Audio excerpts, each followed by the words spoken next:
grāmatas beigas. Zeme griež zem manām kājām un strādā kā skrejceļš. Vai pašam gādāt, lai veicas par spīti tam, ka gribi telefonu, bet dāvanā beidzies. Vai kādreiz būs gana labi, man ļoti gribas tagad darīt darbu, bet darbs dara mani. Kā lai pacel līmeni kā pavasara pali, paprasīja, arī zinu, ka tam pamatā ir gadu. Man vajadzēja sākumā jau kādu, tad lēt un tad dārgu. Man vajadzēja karjeru, tad bērns un tad sārgu. Laiks tad, kad nevajag iet par lēnu, tad parādu, ko man darīt, lai es spētu būt un pāri. Pajautā man kaut ko vieglāk. Dažreiz šķiet, ka vien pa apli iet, kaut kā nepietiek, pāri nepaliek.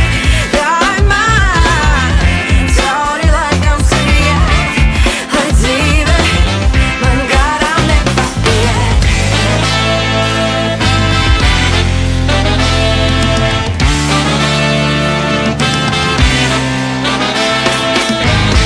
Darbi, kaut ko ceļam tā kā kastes. Par spīti evolūcijai mēs ķeram savas astes. Rūpīgi numurējot ķermeņus un pastas. Ar panākumiem spēlējam ķerenes kā plates. Visu laiku mērīt reizes 7 kā klases. Un pavasarī nepamanīt ceriņus un apstas. Kas jādara, vienam celiņus un taks. Mums visiem ir uz kaut ko lielas cerības kā raks. Man godīgi beidzot pat sanāk laiks vienu reizi, lai pēc darba es šovakar paspētu aiziet uz veici. Bet es iekrītu prosta gultā un aizmiegu uzreiz. Tāpēc ej, man laikam vajag vienu breiku. Laiks man garām